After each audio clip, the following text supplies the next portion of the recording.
The following conversation is with Kevin Grant. I met Kevin at one of Dr. Joe Dispenza's week-long retreats, and we had an instant connection.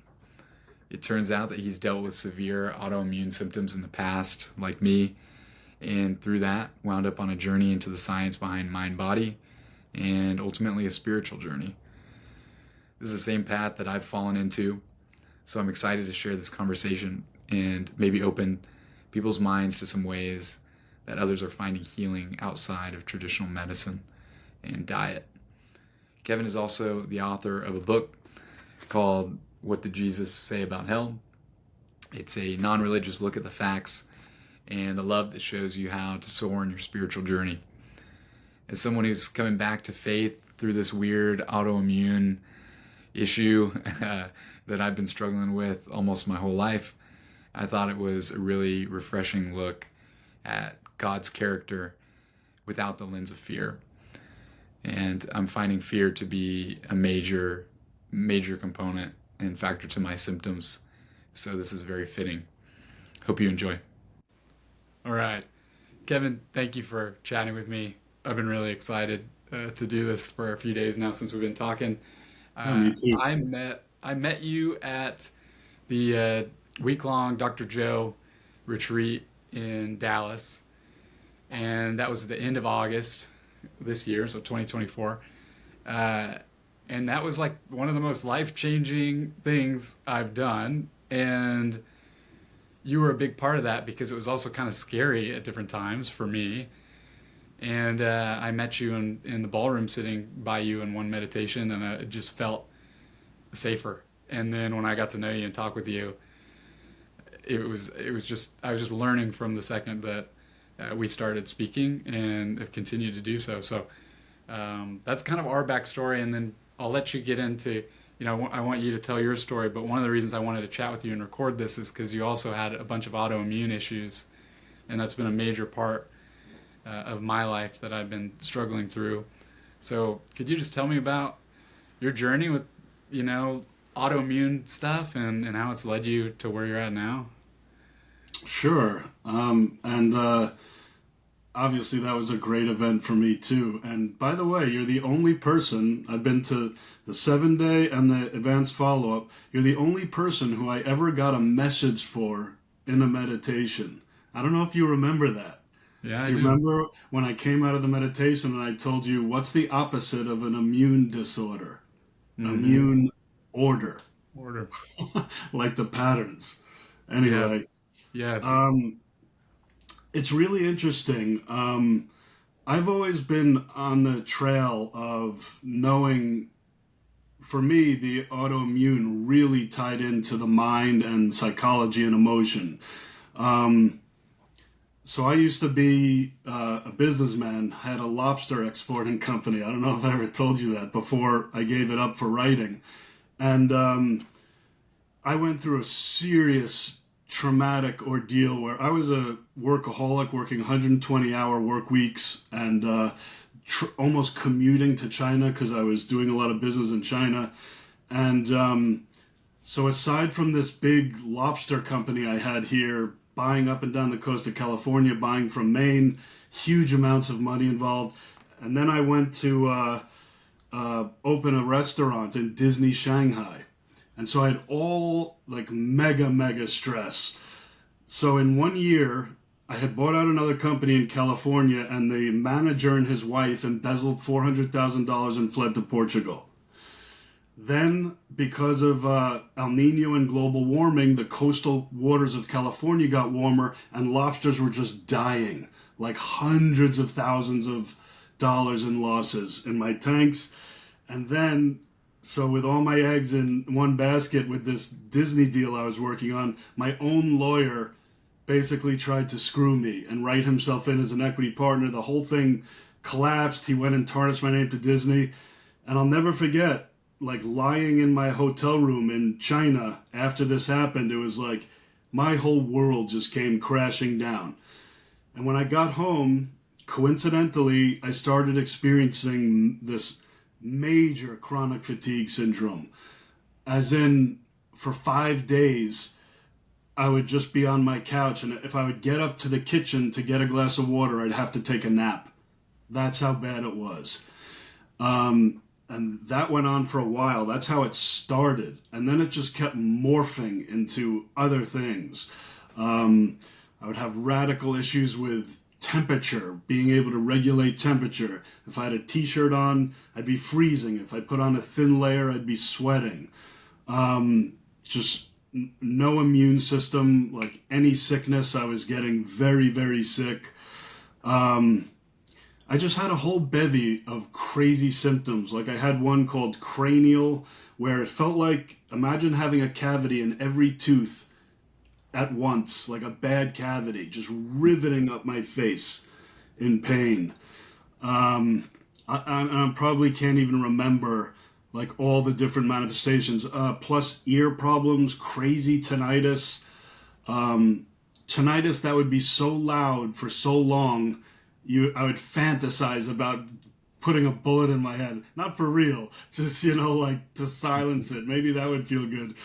That's how bad it was. And then, when COVID came down the pike, I avoided it for the first 18 months it was around. And then I got nailed. And then I got it 4 times in 2 years. And the second time I got it, it stripped my immune system to the point where I just wasn't functional after that. They told me I had long-term COVID, and that's why it's just never getting better. I got a little bit better, and then 2 more times going into the last year. So that is the rough bullet point. And then my doctor told me that I had Epstein-Barr virus. He said my figures were off the charts. One category, you're supposed to be at 10.2, and I was at a 157. So any questions there? It's a lot. When you were going through some of this stuff, especially like the cranial and the teeth, and it's just so crazy how it moves around and it's like completely different symptoms sometimes. Yeah. Would it stick around? Would you go to doctors for each of these like individual things and I go through got their whole? every test under the sun, endocrinologist, the regular doctor, every kind of blood test under the sun. Every time, same thing. Oh, there's nothing wrong with you. I remember, so when I started recording the audiobook for my book, I would go into the studio and I could only speak for half an hour. And it was getting scary because my throat from almost, this gland over here was swollen almost all the way to the uvula. And all of my lymph nodes here and around here were just perpetually swollen. And I remember one day I went to the doctor, and you can never see the doctor. I was always seeing his assistant. And I told her, you need to check me out again. And she waves her flashlight as she's walking by me. And I got upset. I was like, did you see what's going on in my throat? And then she pretends to care and looks harder and pretends then to be a caring doctor and sends out all this other work. And that's when the Epstein-Barr stuff came back. But the first thing I'll tell you is that there's an amazing resource, a book called Dr. Sarno, Healing Back Pain, where he coined a term called tension myositis syndrome. And basically, between that and a few other books, I had done a lot of work of realizing that our traumas, going all the way back to childhood, our mind is so clever that it wants to protect us from dealing with emotion, and the way it does that is triggering things in the body. Because if you're think about when you meditate in the room in Dallas, how maybe your body starts to ache, like you were just fine, and now suddenly because we're meditating, my body starts screaming. That's the mind trying to take us out. It's actually trying to protect us, and it can do this in any form. In the cranial pain, and eye pain, ear pain, body pain, gastrointestinal pain. That's why I've always found really pay attention to how the symptoms move, because there's a symptom imperative. If you get rid of one symptom, the body says, okay, well, he's on to us there. Now let's hit him here, because that's going to really throw him for a loop. And then the fear sets in. and then you begin this downward cycle. So, and fortunately, when I had COVID the second time and was like, I was in bad shape, and I asked Spirit. I mean, I prayed and I said, what am I not seeing here?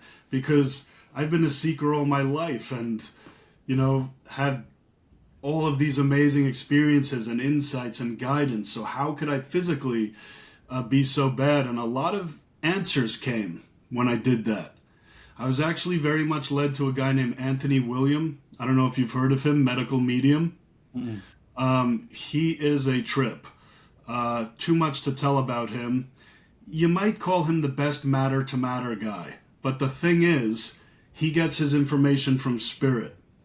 So all of his cures are natural and commonsensical, cleansing the body. And I really started following his regiments. And it helped me a lot physically. This guy, when he was 4 years old, he started having an actual voice, spirit of compassion, tell him he would look at any person and know what's wrong in their body. So it starts out telling him when he's 4 at the dinner table, look at grandma and say lung cancer. And the family freaks out, and 2 weeks later they take her in and she gets diagnosed with lung cancer. And what started out a curse to him ended up being this great blessing. So that's one thing to talk about. But where Dr. Joe got involved with me and the Epstein-Barr, that's when things started getting really interesting. That's so cool because before getting to Dr. Joe and stuff, which will be awesome, I had a similar journey finding Dr. Sarno and TMS. That started for me about a year ago, maybe a year and a half. So you know him. Terrific. Yes, yeah, and I read a book called The Divided Mind. That's his crown jewel. Yeah. And that was the evolution of his work. It was really striking. I mean, there's so much synchronicity now when I look back and I understand what synchronicity is now, from going even further down the rabbit hole. But I was going on a work project, and we were doing a video shoot in New York. And so we fly into New York City, and I have a business partner at the time, and we hired another guy out. And long story short, I was so worked up about this shoot and wanting it to go right, and nervous that my team wasn't going to hold their weight, and that was my fear and anxiety, and which then kind of manifested into that. And we had arguments then on the shoot, and it was a whole deal. And when we were about to fly back after we had this argument, and I just felt this kind of pent up energy, bam, my right eye, which is like one of my biggest symptom things, it just flared up. And I had just started reading that Sarno book, and I that was the first time I really believed and witnessed a flare up happening just purely from an emotional response. Because before that, I had just done functional medicine and the diet approach, and I thought everything was only that. And so to have an emotional thing and then have that go off immediately set me on the Sarno TMS. And the symptom imperative thing is very interesting too, about the symptom moving. Both of those things, I was a big believer from the beginning when I started reading Sarno, because when you go through it, like we have, you notice those symptoms move right as you heal one of them. I mean, have you? That was your evidence right there. Yeah. You get clues. That's your clue. Like Sarno says, the first thing to ask yourself is, if this isn't purely physical, what could be causing me distress right now? What am I trying to... I've always been very good at keeping a clear state. And so, I've dealt with tension in my upper back for a long time, because in business, I always had to be the CEO, ready to go in and have a pitch meeting, go in and do everything. And I just became a master at putting everything into the body. So Sarno really... did you read Healing Back Pain? No, I haven't. Because that's the book that really put him on the map. Then he healed Howard Stern and became famous. But the last book you read, that's where he started adding in work from the psychologists and from dealing with really getting into stuff from childhood and trauma and how it affects us.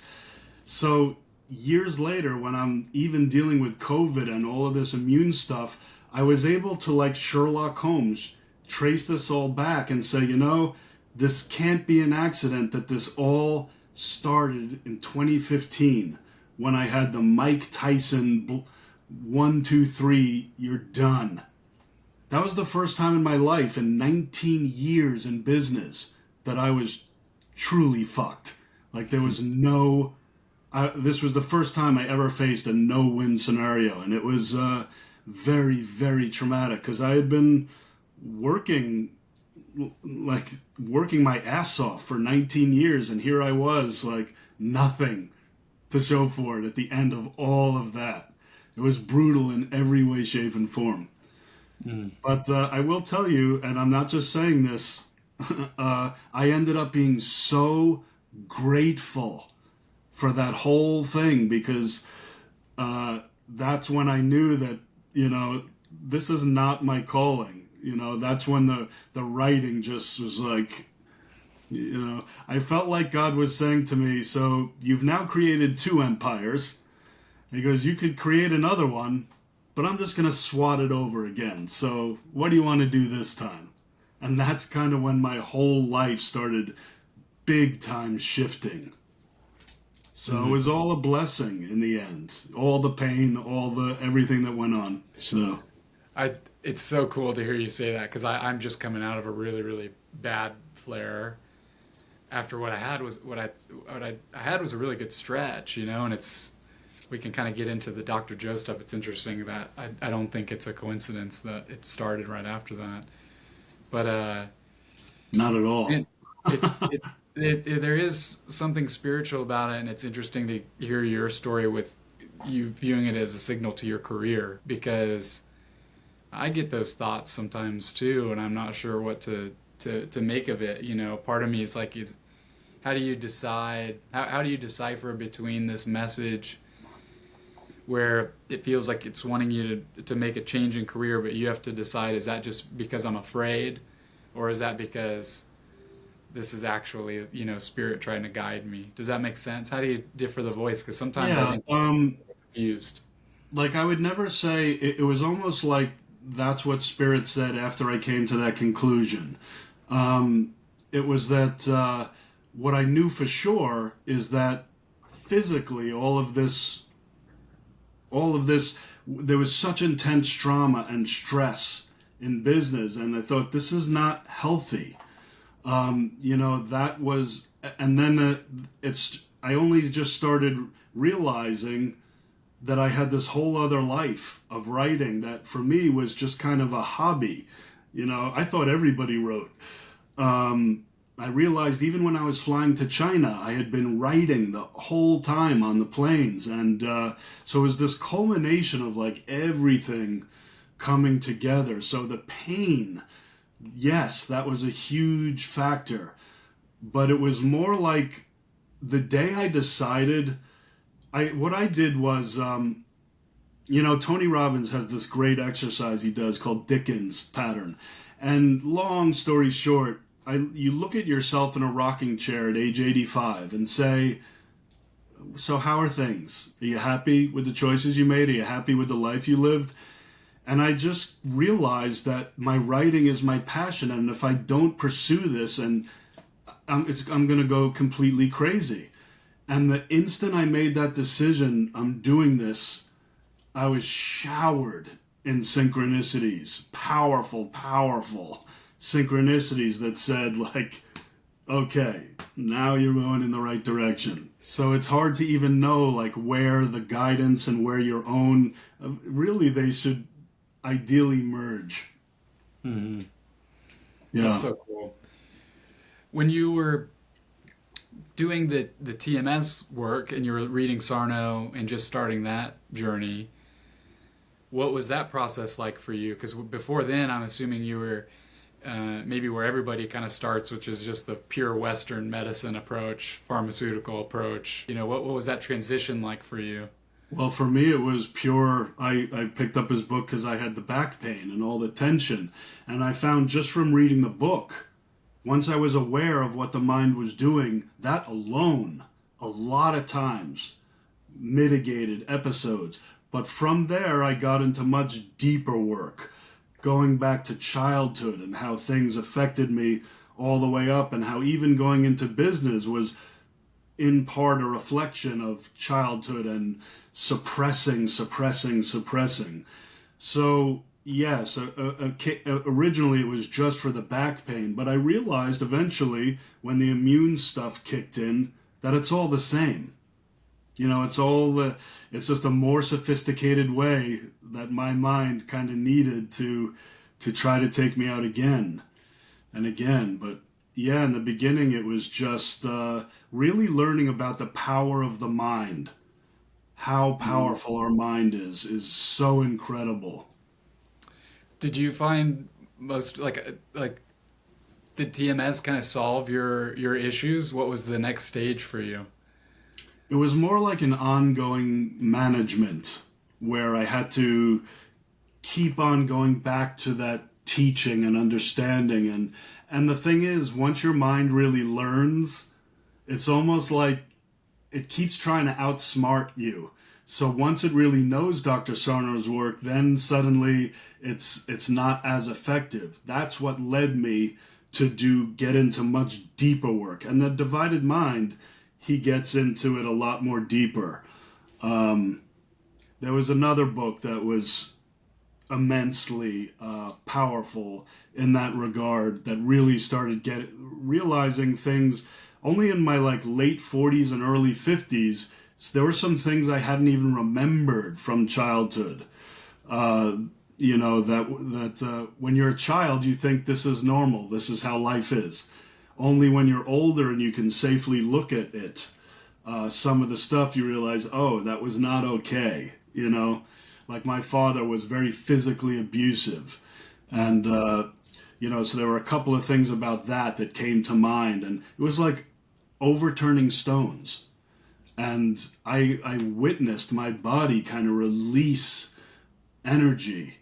And that was all part of the healing process. When you mentioned going back to kind of your childhood memories, you had mentioned there was a book. Was that something you worked through that book? Yeah, I was almost sorry I mentioned it, because this book is not a book I recommend to people lightly. It's called The Presence Process. It's never been like national bestseller type. It's a very magical book in my opinion. It doesn't really talk about psychology or God. It's the most spiritual, non-spiritual book I've ever read. It's a book you read and you don't so much get information from it as when you read these words, something happens. And I can't explain it. It's the presence process. And it's not to be taken lightly. It can be very, very traumatic. You read half the book to prepare you for this 2.5 month process. And during that 2.5 months, I mean, if you really give yourself over to this, the shit can hit the fan. And you might have to confront. But as I always say, if those things are in you, they have to come out of you. And interestingly, that was my first introduction to breathing, because he has you do this breathing work. So that's another story. You read that book or you do it experientially. The lore passed down from person to person is kind of just read or listen to the book the first time, and then the second time do the breathing work but it says in the beginning of the book, do not proceed with this book unless you intend to finish it, because you are opening up Pandora's box. And if you walk away when it's open, that shit ain't going to close. And until you see it through. So that's why I think it can be, I don't recommend it to people lightly. But that is one of the most powerful books, tools I ever had, that that's when the stuff with my father came up and other things, like just certain traumatic events that helped shape who I am. And that was very, very healing for me. Cool. Wow. It reminds me of like, I'm in like this kind of a personal development program through my church, and they did a genogram thing. Have you ever heard of that? No. It's like kind of like a family tree thing, but you like go through and you interview, your closest family and get as much info as you can, all the way down, as far as you can go, and then Mm. just kind of like be able to then look at it from kind of a bird's eye view and notice patterns of addiction or disease or abuse or whatever, you Right. know what I mean, like, which is interesting. This presence process sounds even more personal and intense. It is, and the divided mind is very similar. Like I read the presence process and then the divided mind all around when I had that terrible second COVID, and that really helped me a lot. Like integrating those things. when you Um, got when you got COVID again the second time, and that kind of like cemented your journey on like the TMS thing, was the COVID what kind of reintroduced you? Because it sounded like you got some relief for a little bit of time after first yes. reading through Sarno, and then when COVID came back, you just naturally felt like this is more than just COVID. This is a bodily reaction similar to the other autoimmune stuff. Yeah, it was me. It was me basically having no immune strength. So it really, like I had no defense for it. And it brought me to such a place of, there was the worst health I had ever experienced in my life. It got truly scary at times. And it was only when I then, like 6 months later, I was still having it, like the symptoms come back and back. That's when I got diagnosed with Epstein-Barr virus. And Anthony William talks a lot about Epstein-Barr virus. He said it's the most, you know, it's so rampant and not enough attention is paid to it. Mm. So when I had read his book, and then all of a sudden the doctor told me, like, your Epstein-Barr figures were off the chart. And I got to tell you, as I've said to you before, once they told me I had Epstein-Barr, it's amazing. My mind was like, oh, you have this. And then every symptom in the book, I was like, this is my life now. And I accepted that I had this, and because of that, everything just kept going crazy. Hmm. Yeah. Wow. So then from Sarno, did you go kind of into Dr. Joe? What was the next stage after that? Well, so Sarno was like years ago, but then the divided mind I only did a year After. ago after the second COVID. Um, Dr. Joe. So I came into Dr. Joe when I'm in that 4 months now of a solid Epstein-Barr virus diagnosis. I'm taking $1,000 worth of supplements a month and just everything. I was following Anthony William protocol, except where he's like, I recommend perhaps this and this supplement. I was just like, well, why not take every one? So I just was taking everything. I was like, it's all natural, what do I have to lose? Um, and then, of course, Dr. Joe changed everything, with just the power of the mind even more, how we produce any chemical that you can buy in a pill. Um, and I think the biggest story is that, so I don't know if you remember Ariana. You remember Ariana, woman who's healed from cancer. When I got into that mode of really perceiving liquid love, and I was at such a vibration. So the day after the event, I felt so clean, so healthy, so perfect that I decided to call my doctor to tell him I want to get retested for Epstein-Barr. I was like, oh, maybe I can show that after these 7 days, my figures are down. And the doctor writes me back and he says, oh, your Epstein-Barr figures are fine. You have nothing to worry about. And I wrote him back. I'm like, What are you talking about? I was in your office a few months ago and was told my figures were off the charts, and I've had anxiety for the past 4 months trying to deal with this. And he's like, "Oh, your figures are only that high because you had mono when you were a teenager. These are all latent figures." His assistant had really, really screwed up. The one who said didn't care to begin with, and she just completely misdiagnosed everything. And so the doctor's, I wrote him that, and he writes back, "I'm so sorry, but you're fine. Don't worry about anything." Here's the miracle of that. The instant I read that message, I'll never forget this. I put down my phone, and my entire nasal cavity starts riveting in pain. It was like my body was saying, "Don't believe that bullshit. You have Epstein-Barr virus." And it was raging. And I just refused. I said, "This is bullshit.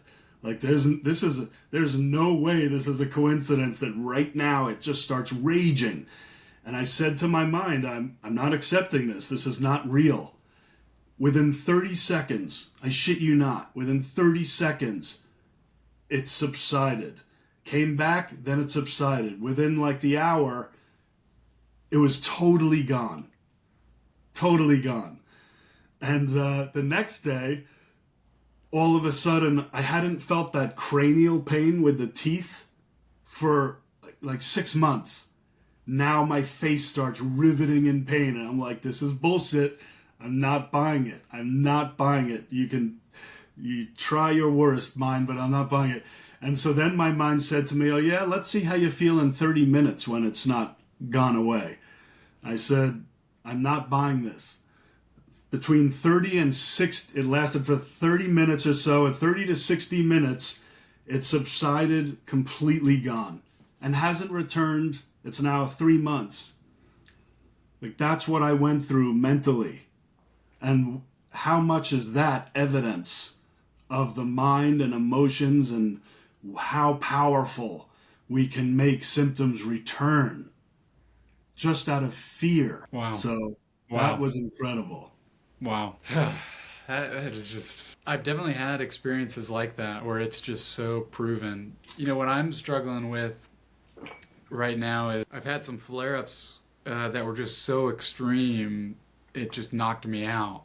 And I'm trying continually to remember and know that my mind is instigating this from a certain part, but it's hard to play catch up with it sometimes, especially when it's really going off, because part of me wants to be like, well, why can't, if I know what's going on and I don't buy into it and I don't believe it and I don't pay it attention, it's like, why is it still here? Like it's hard to wait, like for it to go off. Well, there's two things I would say there, and I don't know you, so I'm not like trying to coach you or something, but I would say, number one, I think there's a part of us that has to surrender to accepting what's going on, not fear it or fight it. But the other thing is, do you know? When you say "I know," you might know what's going on, but do you know the root cause? Mm-hmm. Like, have you gone through childhood? Have you gone through your life with like a fine-tooth comb? Because I find if we ask ourselves the question, what could this be, or are there any stones unturned in my life? There's a brilliance, to the universe, to God, to spirit, that will then say, okay, now he's searching for answers and open, and that might lead you internally to things that maybe you haven't worked through yet. Maybe trace down, when did these symptoms start? What was going on, and try to look at if there's a pattern, that happens. Mm-hmm. Because I think you told me this started for you in childhood, and, as I say in my book, how unlike adults, children, they're like fertile soil, and things that go into that soil grow up and become a part of who we are, and it can be so much a part of us that it's hard to see objectively, Mm-hmm. And so I would say we all need to do that. Like, every one of us needs to see what makes us tick, because we have to be detectives in our own body. But I think the divine guidance is to say, I'm supposed to be healthy. This is not supposed to be happening. So why is it happening? Rather than accepting the fear, maybe something is really wrong. Hmm. You know?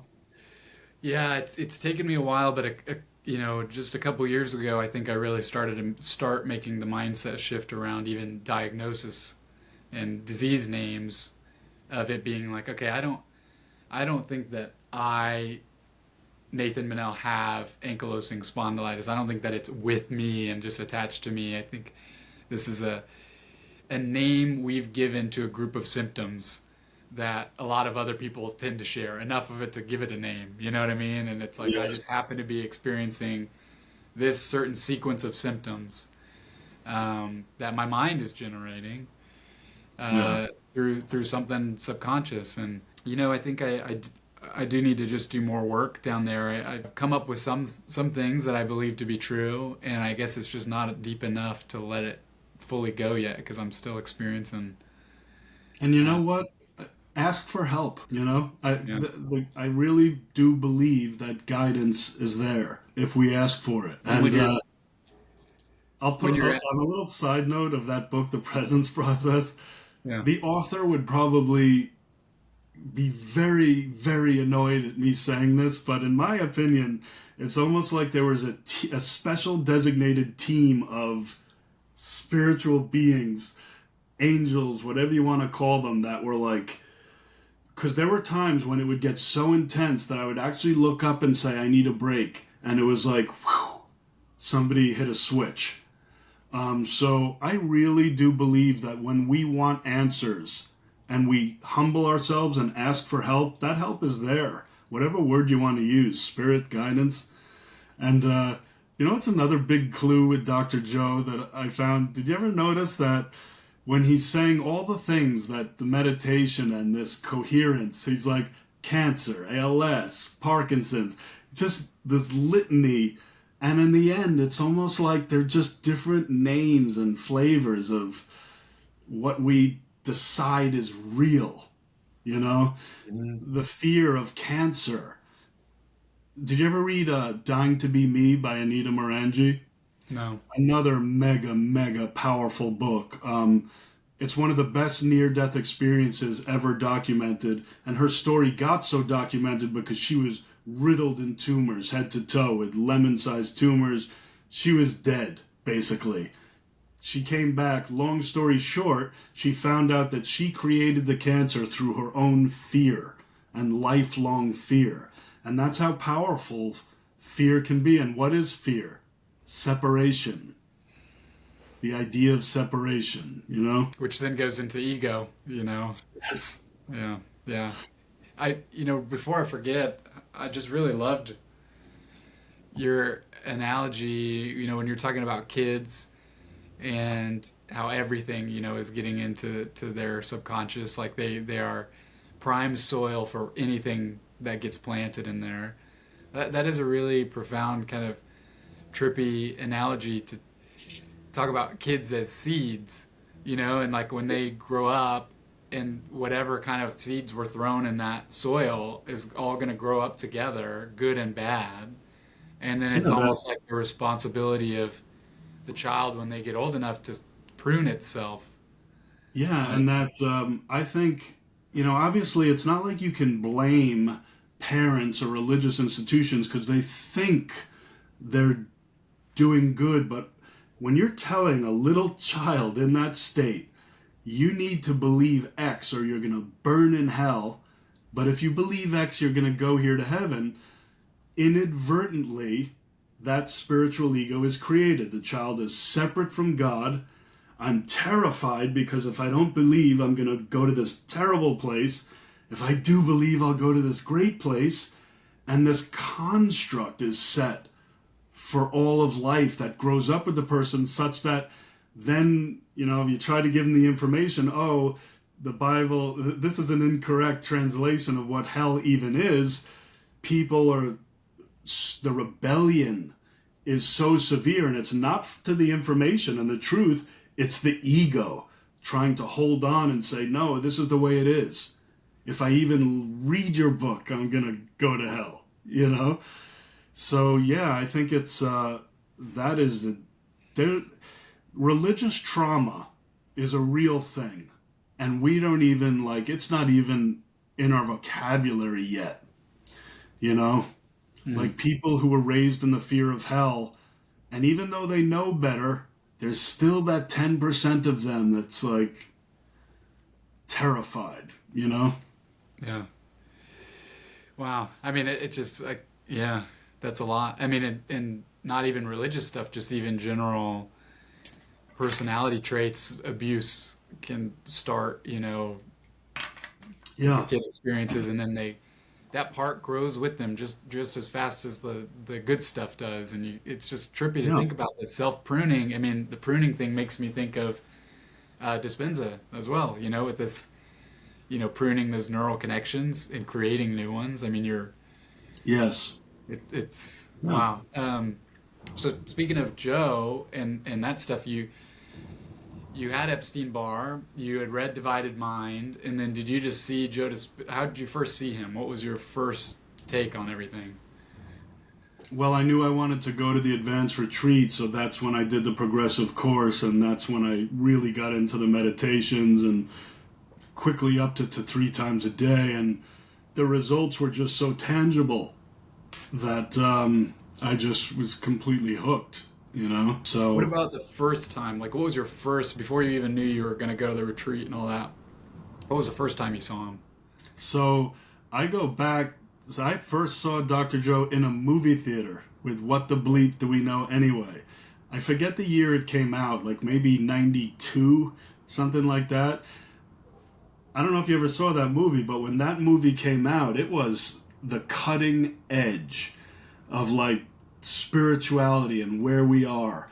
They were showing things like, I think it's in this movie, I'm pretty sure, where they showed, did you ever see the Japanese, where they show the water molecules with people meditating on, fear, and they're all messy, or anger, and then peace and love, or these beautiful patterns. But I remember loving Dr. Joe because his little clip, and how long ago is this? 35, 40 years ago? He was saying how, in his loving Dr. Joe way, he said, when I wake up in the morning, I like to say, please show me a sign. Show me a synchronicity. He was saying that all the way back then. And I remember really liking him because of that. And then I just sort of forgot. I hadn't been aware of him for 30 years. And then my YouTube algorithm, there he was on the screen. And I started listening to him, and I'm like, whoa, he's come a long way. And I just became fascinated listening to him speak.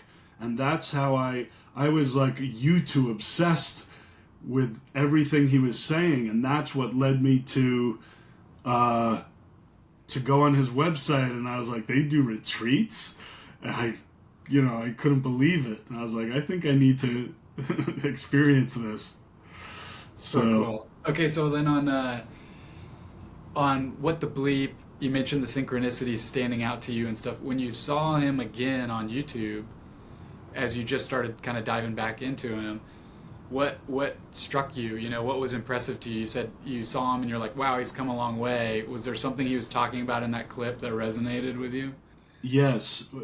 What resonated the most was him talking about just focusing the mind, and in meditation, and living in the state, living in, I've gone through lots of teachers and seminars and heard this stuff before, but I never had it kind of merge. So I was always a meditator and a seeker, but then I would have my, reality life and doing everything to. This was kind of a merging where suddenly I'm in meditation and, believing these powerful things and how they would feel living in the future self. And that's what really resonated. And the synchronicities. Like I had so many synchronicities and things happen over the years, and he made me start to like appreciate it all a lot more and realize, oh, this is all legit and really happening, and take it a lot more seriously and reverently. Hmm. And when you say that, are you speaking to like synchronicities and not trying to just explain them away, actually consider them being real?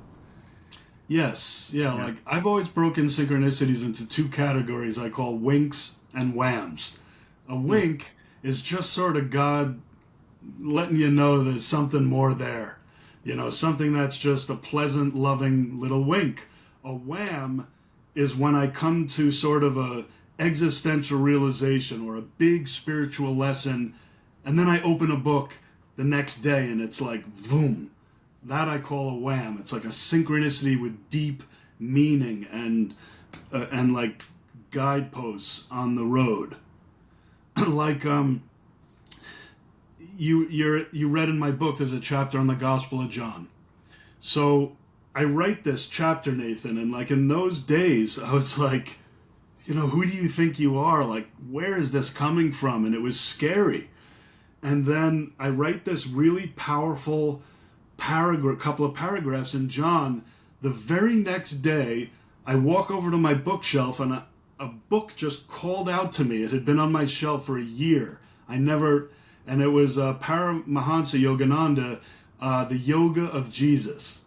And it was a summary of a much larger work. But I open up this book, flip open, and it was almost verbatim. The paragraph was almost verbatim what I had written. And this was like validation. It was like, okay, you just wrote the same paragraph that this great yogi wrote. I'm not equating myself with him in any way, shape, or form, but it was just a validation that this information is correct. That's Yeah. what I call a wham. Wow. You know? I love that.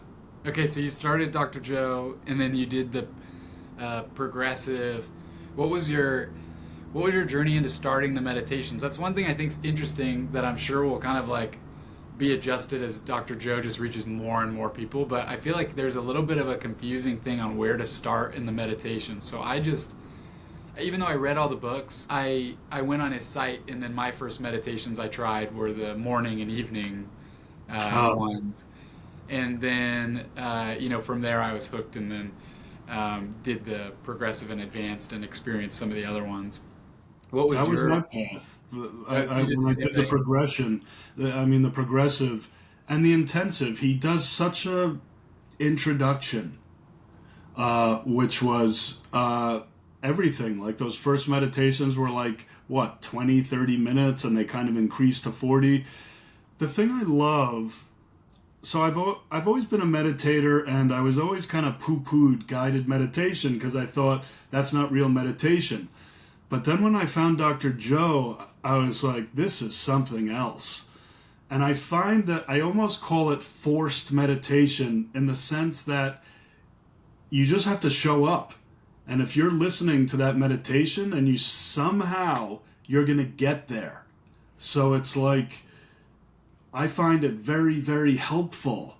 It's almost like a meditation with guide rails, and little things he says that were so unique to him. Like one of the most beautiful things I ever heard about meditation when he says, there's no such thing as a bad meditation, that when your body starts rebelling, when you're thinking, I can't do this, I can't concentrate, that's all part of the process. Because once I heard that, it was like it made everything okay. And I quickly developed a rule that once I put on my headphones, I'm not allowed to take them off. And that rule, I can't tell you how many times I wanted to bail in a meditation, but I had the rule.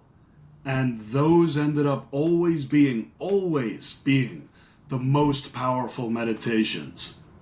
Wow. And I don't know about you, but I found at the event, sometimes my upper traps would be screaming for 58 minutes. And then in the last 5 minutes, it was like, vroom, download and reward. It was almost like because I made the commitment. I was like, okay, so my body's going to hurt nonstop. Oh, well, I'm here. And something about that, I think, gives reward often. That's so cool. I'm glad you said that. I needed that reminder. I have good meditations still pretty regularly. I meditate every day now. But it's hard to remember that sometimes when you feel like you're having a bad meditation. It's like that Hmm. thought alone, I'm having a bad meditation or feeling, is the like first baby step of awareness of like, oh, why am I having a bad meditation? Oh, I'm thinking. Oh, I'm Yeah. thinking. I'm thinking. Like that recognition of that is the meditation, like it's and I love what you said because I think still I'm learning that information and that download can happen at the very end and it can happen really fast. It doesn't work like English, like it doesn't work like human speech. It's I'm not wanting, linear.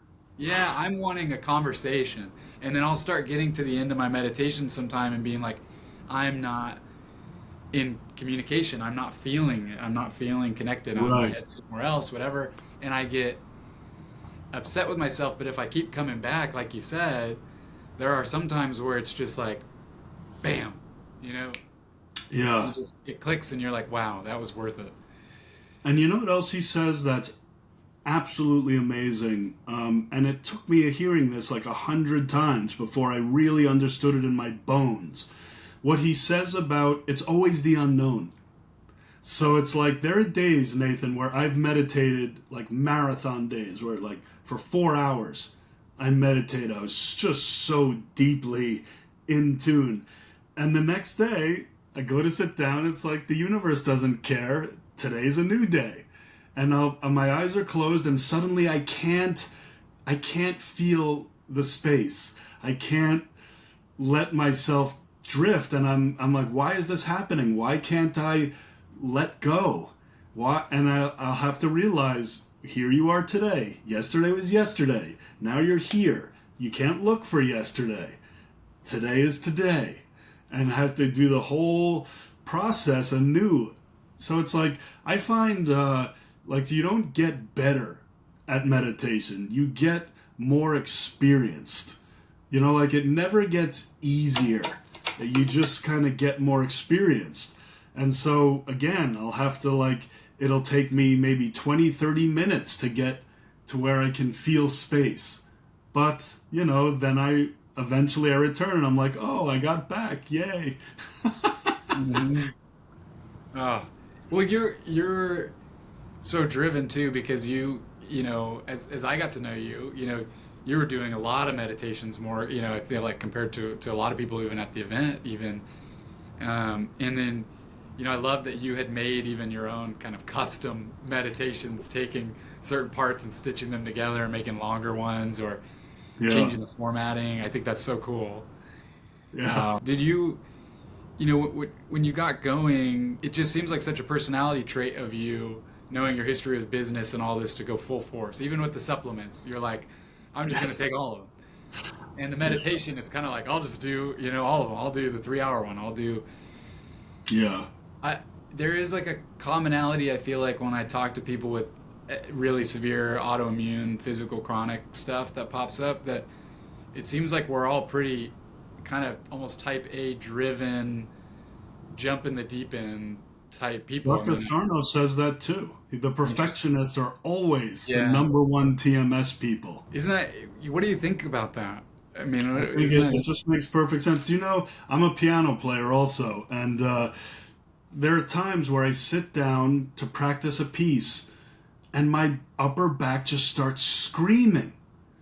And I'm like, what is going on here? And I realize it's the same thing. It's that I'm being so hard on myself, like, oh, I'm not playing this perfectly. And it's that perfectionism, that, and I have to do this mental thing where I realize, you can't rush the growth of a flower, just practice for today. And, but it goes hand in hand with TMS, being a perfectionist. So we all got to watch out for that. The same thing happens. Sarno says to a housewife who's preparing Thanksgiving dinner. So, oh, my back went out because I was. It wasn't because she strained herself. It's because the pressure to put on this great dinner for everybody and have everything perfect. That's why the back went out, not because she was just straining herself, you know? And what do you make of the pressure? This is where I have a hard time with, because I don't have a hard time believing. I know it to be true from experience, but to like really sit with it and think on it and digest it, it gets tricky when I think of that pressure dynamic, because I know that to be true in my case. I had a massive flare recently, and I get married next month. I don't think that's a coincidence, even though I'm so excited for the wedding. It's just pressure, there's things to plan and do and pay for, and then there's career stuff. I'm an entrepreneur. I run my own business and trying to make that financially work, and especially when thinking about the future, there's just a lot of pressure right now, and I know that had a major thing to do with this flare. Even though I know what's happening, I struggle with, to what degree do I just need to get stronger to withstand the pressure? Right. Or what degree do I need to navigate my life to not have that much pressure in it, if that makes sense? Like it's a hard. Right. And, it's funny. I just realized that, Dr. Joe is always saying, I don't tell people to go and mine their past. And, he kind of just express trained. So I don't want to say necessarily that you have to dig into the past, because I do believe in what he says. And maybe it is a matter of just awareness. And when the pressure comes on, instead of sort of being a victim of that pressure, to realize you are the master generating this thing that's now making you suffer. What is doing this? It's like Sarno, just in a different way, Did you ever read Eckhart Tolle, Pain Body? Or No, Power of I never Now? read that one. The Power of Now I read Power of a long Now, time yeah. ago. Okay. New Earth. Power of Now is what I meant. Pain Body in Power of Now was the Yes. first time I'd ever read or seen any sort of concept of this inner spirit work, kind of manipulating physically, your body. That was the first time I'd ever heard that. It's weird how it all connects, like the perfectionism in Sarno's Yeah. work, it to me is the pain body from that. How do you visualize, like when I think of pain body and I think of the perfectionism, when I think of perfectionism, like you mentioned, that voice in your head when you're playing the piano and you're like, this needs to be better, I feel that voice a lot. And then when I think about pain body, it makes me visualize almost like the spirit within my body, right? That's this antagonist, that's the villain of my life. How do you picture that, and then what do you do with that? How do I make peace with this thing? I mean, at some point I feel like it's trying to maybe help me by the pain, but on the other times it just seems like it's a real asshole, and it's just completely just driving me into the ground. I don't know. Well, I think awareness, the fact that you are aware of this, is huge, and half of everything. And I'm progress, like you said, it just like the meditation, it can be not in a linear way where you keep paying attention, you keep paying attention, you keep paying attention, and then click. Your body might eventually say, okay, he's serious, he's not taking this shit anymore, he's not taking the bait. And then maybe you have a quantum leap, and suddenly you're you jump out of that orbit and of letting the mind continue to do that. I think knowing how powerful the mind is, and that we do indeed do this stuff to ourselves, is so huge. Like this last time I got COVID, I was so highly in tune after Marco Island that I was a long cross-country flight home, and I almost could detect the instant it entered my body. And I just started getting sicker by the hour. But I got to tell you that when I was this time, I think this would have been much, much worse, like one of the darkest COVID episodes, if I kept forcing myself to do meditations. He has this one called Empower the Power Within. It's a 30-minute specifically for the immune system. There were times, Nathan, where I forced myself to get up and do this, and like it marshals the army within and the immune system, and it got intense at times. Like there were times I was so powerfully into it, and it was like the COVID was like a demon that was like, no, like the more I would meditate, it would be raging and raging, and I'm observing this, like this can't be an accident. And I think because I kept doing that, it really mitigated the actual symptoms. So I had the COVID, it was present in me, but the symptoms were not nearly as severe. So I think there's a lot to that too. Just doing the meditations no matter what. Mm-hmm. Even if you feel so bad, there can be such victory at those times. Like I'm not saying you have to do an hour and a half, but like that 30-minute Empower the Power Within, it's so powerful for the immune system. Awesome. It's like very warrior. Cool. Well, did you have any sort of doubts along the way when you started going deeper down Dr. Joe's work? Because for me, the retreat melted my mind. It was different than the Dr. Joe I was experiencing. It was even better, but more in depth, way more in depth than I ever thought. Because I had consumed so much Dr. Joe content for like 6 months. Again, it was just an algorithm thing, and then I'm like, I'm just. But every podcast he was a guest on, I'm listening, and I was really attracted to the personal development aspect of what he was saying on these podcasts, because they can only go so deep in these conversations.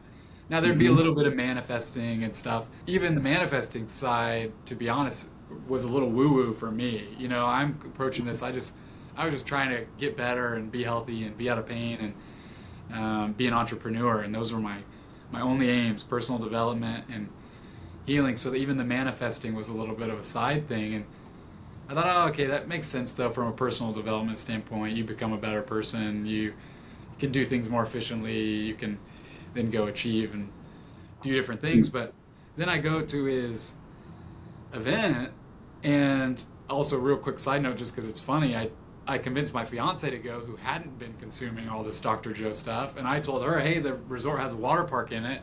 It's a meditation retreat, and we're stressed out. We'll just go meditate and hit the water park, and it'll just be a chill week. And so she was like, this is a week long, because I think initially I told her it was 5 days.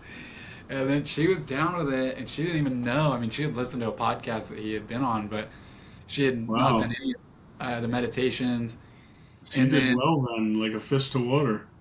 It was crazy. I mean, it's one of the most impressive things that I've got to witness being her partner. I mean, it was a really big deal for our relationship in the best ways. And so we get to the retreat, and it's nothing like the podcast. It's like straight into quantum physics and spirit, and like for me and Taylor, we're both looking at each other. We had just kind of started to come back into faith, find a church 6 months ago, and we're like, is this even like kosher to be here? Like, there were so many just kind of doubts in different ways, because it can, it's so spiritual, but it's so different than traditional religion or traditional church. Right. And the more we kept going through the week, the more just things from the Bible, things from religion resonated with what he was saying. It was bringing almost more material evidence to religion and what I was learning in church than I had even gotten from church. And right. I kind of just got on my story. I meant to ask you, with that is, did you have any sort of like doubting moments where you're like, I don't know if this is too woo-woo or whatever, or what was your kind of... Well, fortunately, I just had such results from the meditation that I just gave myself over in complete faith and trust. Like, even when I know that a lot of people, probably the time the room has the highest doubts is when he's showing molecules. But I said to myself, it's Dr. Joe. This man knows a lot, and I'm just going to be open and trust this process. So I can't recall really having doubts like that because I just decided, like you said, all or nothing. So I just went in full tilt. And do you think you're maybe more open to that because you had been pretty open spiritually and kind of in the Yes, past, do you think? Okay. 100%. Like I felt like my whole spiritual life had been preparing me to be at the right place at the right time in that moment. And so I kind of went far fast. Yeah. You Wow. know? And in the meditation, when you first had the guided meditation, you had meditated before and were familiar with the space to maybe it wasn't as striking to you, but to me, when I first listened to the meditation, it was like too intense. You know what I mean? Like it's this kind of droning music, and then it's like his voice like is booming and it echoes, and I'm like, what is Yeah, going on here? This is I know crazy. the funniest thing is how it'll be like the music and then relax. And then he's like, more. War. So it does get funny at times like that. So, That's me and Taylor just joked about that more. Oh man. What do you, so did you also have a little bit of taste of that when you first did? Was there getting used to with the yes, format of it? Okay. big time. And Okay. I had a special another part that most people don't deal with where I he has a in the early recordings he doesn't have it so much now, but he has a very South Long Island accent, and so I kept hearing like a friend of mine. So like it was hard for me to adjust to that New York accent, but it kind of I noticed over time that it kind of goes away completely. Mhm. So that was an added thing. But yes, there was a lot of adjustment for me. I also have I have a condition called hyperacusis is another one of my things with my ears, and also years of being a musician I just kind of have some ear damage. So I have a hard time because I feel like I want to hear the music louder, but if I turn up the music louder, his voice is too loud. If I turn down his voice, the music's not loud enough. So there's a lot of adjustment to that for me. Okay. Interesting. Yeah. Yeah. I it's one of the most special things I think he does those how they're guided because like you said it allows you to just go for the ride and you can still get a lot out of it by just committing Yes. to it without it feeling like you have to work for it every second, not to say it's not work, but uh, Right. it, it's an assistance, and even to the frequency of the music, just naturally uh, helping with the brain wave change, and all that kind of stuff is interesting too. Yeah, and I got to tell you, the more I learn, the more I go with pineal. Again, it's like the minute hand of a clock. You don't necessarily see the progress every meditation, but I've gotten to the point where a lot of times the sounds. Just today, I did the sync to mystical, and it's like there's a sound that resonates that just activates my pineal gland, just the vibration, and I know that it's been trained. Yeah. But those sounds are not just haphazard. Like that composer knows what he's doing. Sometimes it's the binaural, it goes through your body.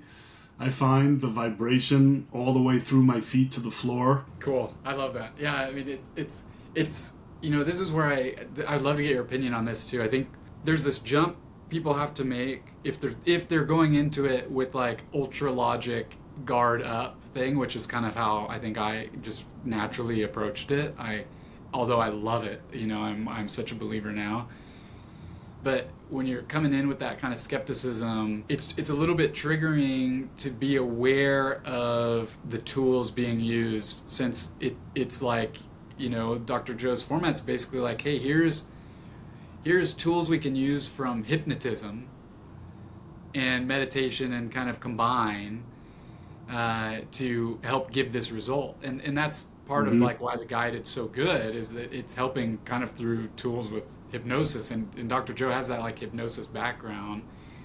And then the critic in people, I think, could really start screaming with that, of like any sort of like word of hypnosis just as like red alarm, for everyone. Right. And it's a wild ride to like witness it, but then understand that you're using these tools and you're using it to your advantage. And in fact, you're kind of being conditioned and hypnotized in your daily life all the time. You might as well learn the tools and then start doing it with yourself to with a And like positive you aim. said, he has so many of the documented results. Do you know Yeah. that I've tried to not sell Dr. Joe, but I've just told a few close friends about the cancer healing of Ariana, and it's been fascinating, like the rebellion, like Mm. almost to a point of anger. Like they don't believe it, and they just look at me like I've now drunken some Kool-Aid and I'm into some cult now. And it's like, you know, it's very interesting to see what happens with people and the rebellion and that. So yeah, you add anything about hypnosis to that, and But it's it's amazing how people don't want to. Like one guy said to me, "How's that any different from like faith healing?" Like, Mhm. trying to say it's the. Like I say, I feel like if Jesus and Albert Einstein had a baby, that's Dr. Joe, and that it's the spirituality and the science. It's No. man, it's just but it's so logical and genius when you really when you can withstand the barriers Hmm. and just be open to receiving it and then really logically think about it. You're like, actually, oh, logically this makes more sense to participate in and to do than to Yeah. like defend from, and I guess that's all forms of transformation or really hard opinion change, I It is. guess. I feel like it is just the edge of the cutting edge. I felt like if like planets were a series of schools, that like going to Dr. Joe is like if you were on the next planet, of education. I think we're so lucky, so blessed to be able to, you know, to be able to experience this now, and who knows where all this is gonna go, you know. Yeah, man, I just noticed it's already 6:30. Do you have a couple more minutes? Would you like to keep talking? I would like to ask you some questions about the Yeah. book, Yeah, oh, please do. unless you Yeah. want to keep talking about this. No, no, please do. Um, I have to know, like, do you remember when you were headed into part two from part one? Did you feel like my carrot of something's waiting for you if you go through this? Like, there's a message in the beginning of the book that I recommend you don't skip ahead. Hmm. Did that resonate for you, or was it forgotten like almost immediately? I don't, I never skip ahead anyway. I'm one of those readers, I need to take it, one page at a time. And I read every page, I read the like, testimonials in the front and all that stuff. So I didn't have a Okay. problem with that naturally. But I did notice, you kind of prefacing, hey, this is important to take. One, you built a foundation to start having shared language around and descriptions: God, ego, Jesus, hell. Yeah. And that was great. I mean, I enjoyed the chapters before you even got into, you know, even the kind of downloads you were getting and sharing those bits. Uh, Cool. I enjoyed the ego part, like, before we were recording. And I think this ties back into our whole conversation about the autoimmune. This autoimmune stuff is like an ego, a physical ego sickness, like to me. The Mm-hmm. ego is that perfectionist, it's the pain body, Yeah. and it's orchestrating these random symptoms. And if the symptoms are in the right sequence, we'll have a disease name for it. But Uh huh. it's just the same ego pulling different strings. Why, And the story of Julie resonated with a lot of women. Told me like this is me. mm, So I don't know if you remember that the actress yeah, tell me Julie more. the actress. Um, it was in the ego chapter, just about she's an actress, and it was a way I used to illustrate what the ego is. Oh, with her mom. Yeah. Yes, yes. Yeah. Saying that, yeah, that was a great illustration of that. And it's something that, memories that I have and have gone through and then witnessing how I So you acted. don't think I need to do anything more in terms of like getting people through part two? I always have this concern that people are going to bail out during part 2 and never make it to part 3 where everything integrates. Yeah. You know, they're going to make it through all the Bible scholarship stuff, even though I worked for years to make that as easy as possible. That's seriously complicated biblical scholarship boiled down to so that anybody who's never even read the Bible can understand it. So it sounds like from what you're saying is I don't need to do anything else. Like, you know, like, should there be some, in your opinion, I'm just curious, like, would it have helped you at the end of going into part 2 if I was like, there's going to be a whole chapter where God speaks to you at the end of this? Like, were you ever saying, I want more God voice? Yes, but I felt like it didn't take too long to get there. Like, part 2 to me did not seem like a drag. Oh, that's terrific. It was interesting, you know, like, and I have like, it's funny because I was writing down like some notes, you know, from like when I was reading it, so I'm going back to look at these, you know. Don't lose those. I'm so psyched that you did that.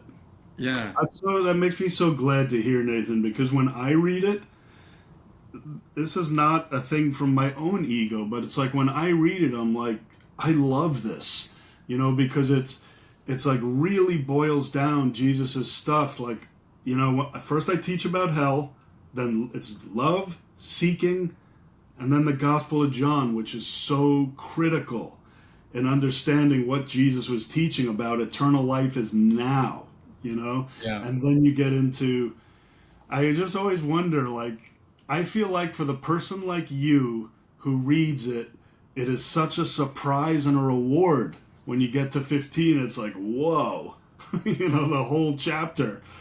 I love it because I resonate. I've had similar thoughts. That's the real thing. So when I am reading the words that you've heard from God or from Source, and I feel like I remember hearing those same words even back some of when I was a child, just starting into religion, thinking the same thoughts, getting the same signals. That's what makes it just more and more intriguing to me, you know, to keep reading, because it's exactly what's happening to me, and I think probably a lot of people that read this, that happened to you when you pulled out that book from your library and went to that chapter, and it's like, bang, exactly what you wrote. Right. It's And there was a true story that chapter 15, the book was chapter 15 originally. That's all there was. It was that when I drove home from Canada, and that happened. And you know, it's so crazy. Over the years, every word, every paragraph in that book has been edited. Chapter 15, almost non-changed throughout every cycle of editing. It was like, you know, those are just the words. It's cool. I did have a question for you. You know, the one part that was tripping me up that I tried to kind of keep rereading a little bit was when you were making the distinction between this kind of hell and fire referencing being the day of judgment, this kind of one instance, versus like a you know, infinite torture. You know what I mean? Like, and that's where I was getting a little bit tripped up. You know, there's this concept that happens where, and you do so much better in the book, but just to give you my kind of like angle from it, you know, there will be people who will pass away before this final day of judgment on the earth, and they're already dead. Yet that wasn't the judgment, so hell isn't going to start for them as soon as they die, even from their preconception of hell, those certain, you know, that certain day. But the hell will come on final judgment day. Now then, from my understanding, your perspective is that the final judgment day hell would be like an instant thing. It would not be this prolonged, enduring suffering. It would be almost like this quick change of energy. Am I catching that right? If you go by the literal interpretation, Jesus is preaching about the apocalypse, and what happens is there's a brief period where there's the fires of hell, but the evil are going to be destroyed in the fire, not suffer forever. So that's the key distinction. And, you know, it's really fascinating. Remember I told you about that Bible scholar Dr. Yeah. Bart Ehrman. If this subject ever it really interests you in the future, you could watch my interview with him on YouTube because we cover everything A to Z. And he wrote a whole book on the very thing you're asking about, and we really get into it hard. Now I'm doing another interview with him in a few weeks, and I'm addressing this exact subject with him because if you read the Bible literally, Jesus is teaching about this final day of judgment. However, and I didn't say this in this book, I'm saying it in my next book, I believe Jesus was speaking metaphorically about all of this. It's going to come full circle where I think the judgment is when you die. But it's not like everybody thinks. It's more of an objective life review where it's just reflected back to you. Mm-hmm.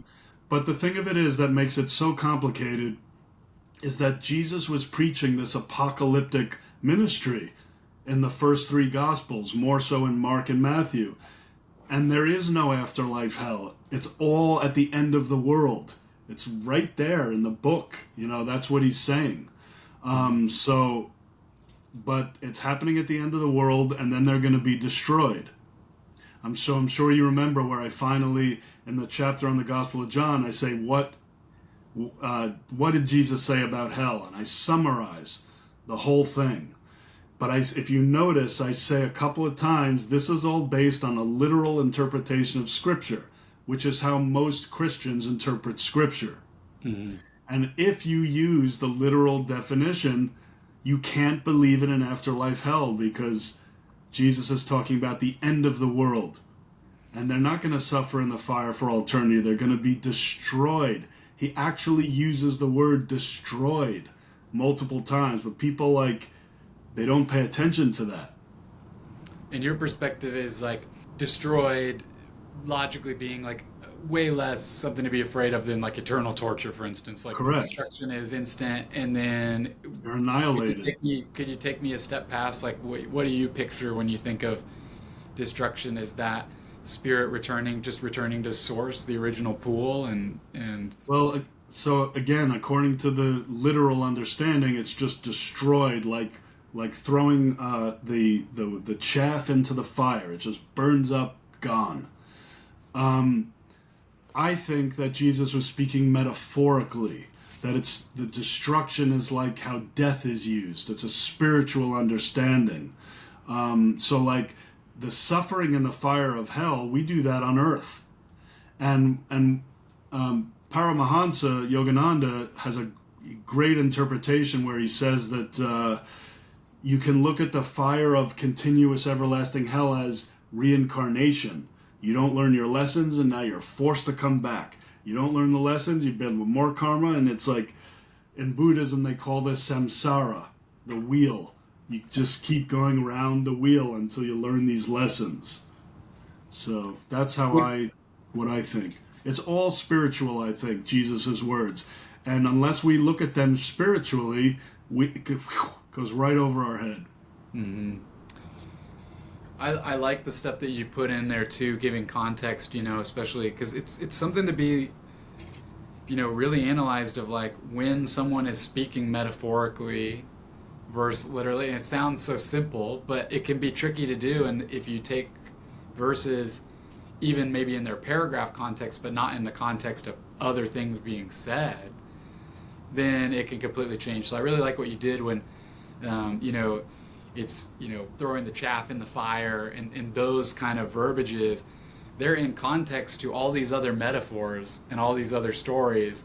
So why take the fire then literally from that story? You know what I mean? You can't. Yes. And if you noticed, I show people how in one place he says you're thrown into the fire of Gehenna. In another place you're thrown into a furnace of fire. And in another place you're thrown into the outer darkness. Now, here's a question I didn't ask in my book. If you're thrown into the outer darkness, how can you be thrown into fire? Mm-hmm. There's no fire if there's darkness. And if there's darkness, there can't be fire. What's the answer? The answer is that he's speaking metaphorically. Ding, ding, ding. Yeah. That, if you believe the Bible is the perfect word of God, how could Jesus not have known Like you're being thrown into outer darkness, you're being thrown into fire.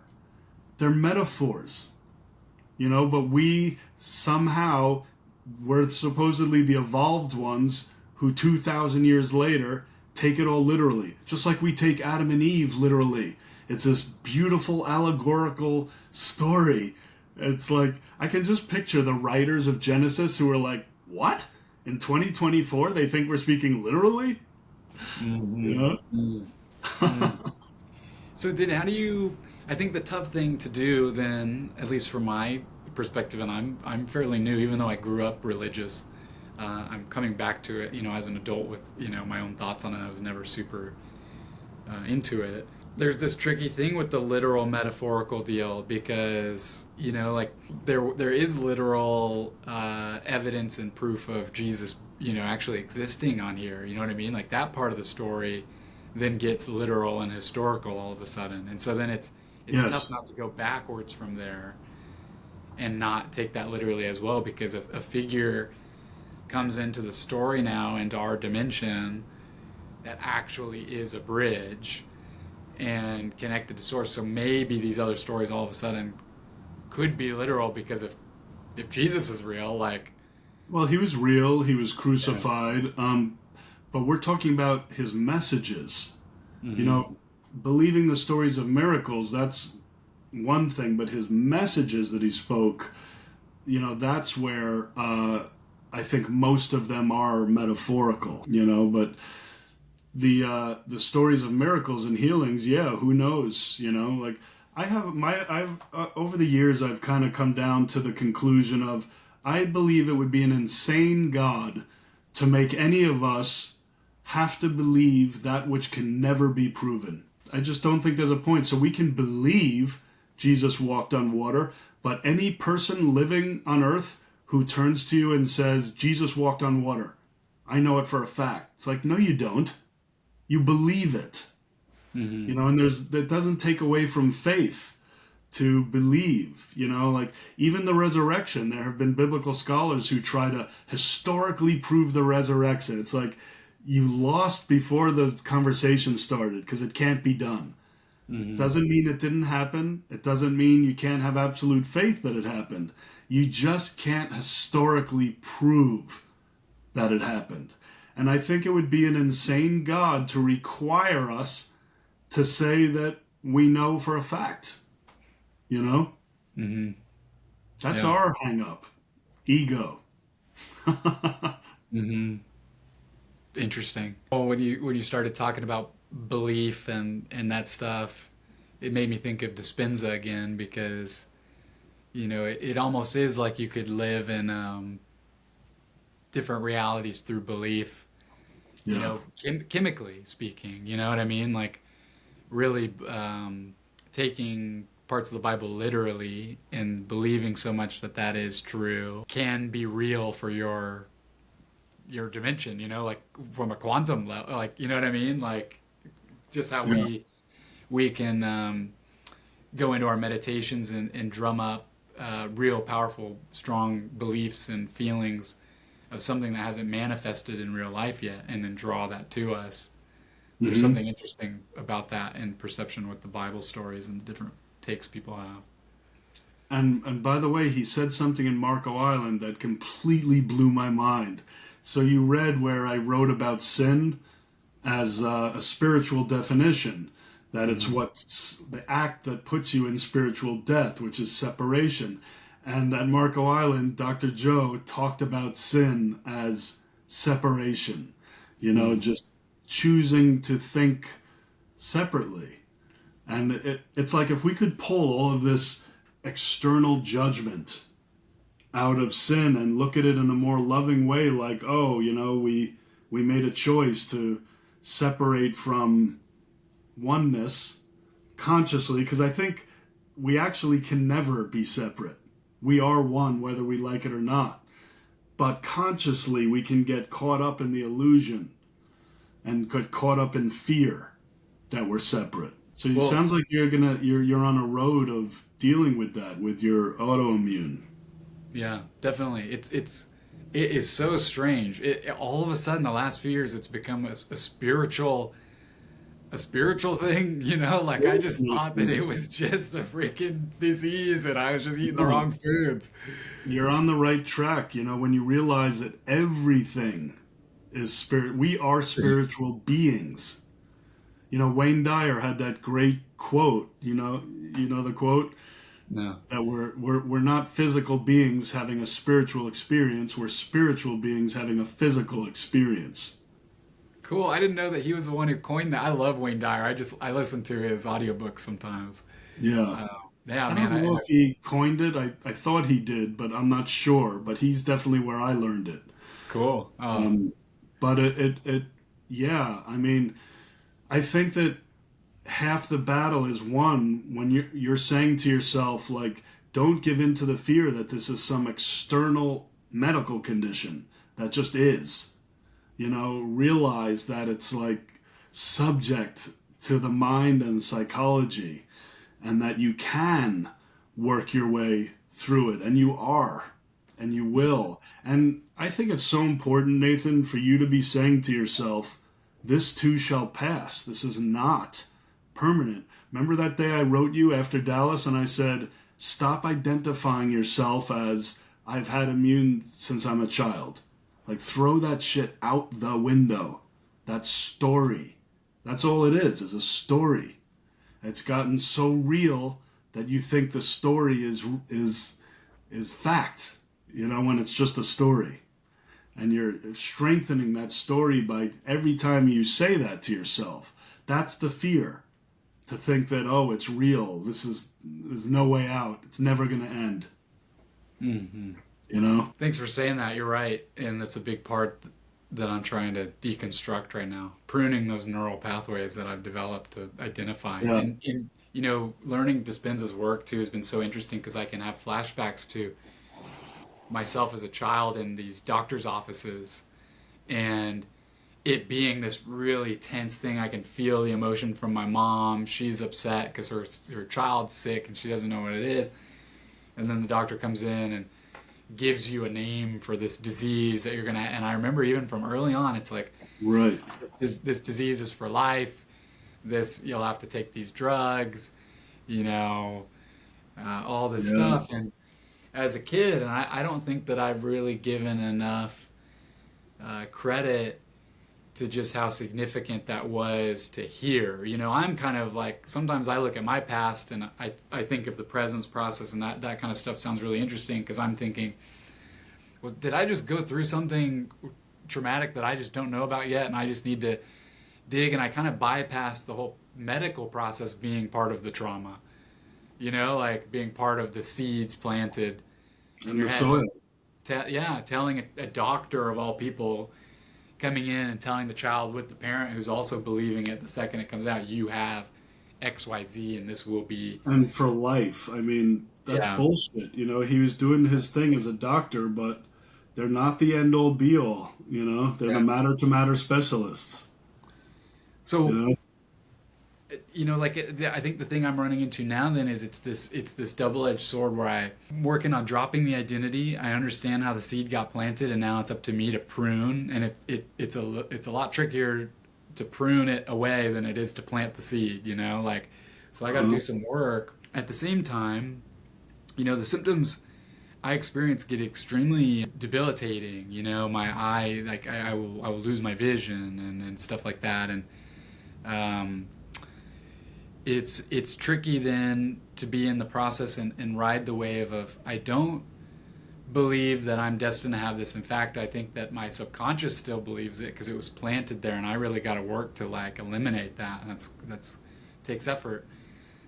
While I'm flared up though and having the actual manifestation of this thing in the 3D world, the drugs and stuff that they prescribe for this disease that I don't necessarily believe in does help my 3D body, you know what I mean, in this space.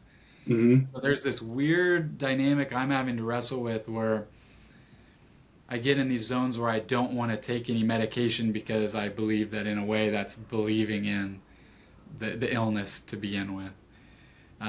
But then there are But other parts of me. diet can be so important. Yeah, diet's a big one too. And I think you're really onto something. I mean, what Dr. Joe says about building those new neural pathways, I mean, that's huge for you because that's exactly what you're doing. Like from childhood, you had that seed planted of this is how it is for life. You really Yeah. got to convince yourself of the truth that it's not, that that's a Hmm. story that was told to you, you Yeah. know? Yeah. And you know, I would really ask for guidance too because it's there and it will come. Sometimes when you least expect and up through the cracks. Cool. Well, thank you. Even I when the really. symptoms are flaring, Nathan, don't tell yourself this is evidence that it's real. Don't Mhm. say that. Say, oh, this is just the past reverberating. That's all this is. Even Fast. then, be moving forward internally because you'll be surprised. Remember what I told you that when my stuff was riveting in pain, I said to myself, I'm not, this is an illusion. Like, I don't, however long this lasts, this is an illusion. It's not real. And how quickly things would subside. Because it's not bullshit. You're not saying, like, it's not real, it's not real, it's not real. You're actually putting yourself in tune with the truth that this really is bullshit. This really is being fabricated from within me. And you've been dealing with it a long time, you know? So, but I think if you keep at it, you're going to have your quantum moment where suddenly you snap out of it. Mm. And then your episodes will go from every few days to every few months, you know? Hmm. This has been such a great combo. Thank you. Yes. And send Uh, me your address. I'm going to send you this book. yeah, oh, I'd love it. Let me stop the recording and then we can keep chatting for a second. I forgot you were recording.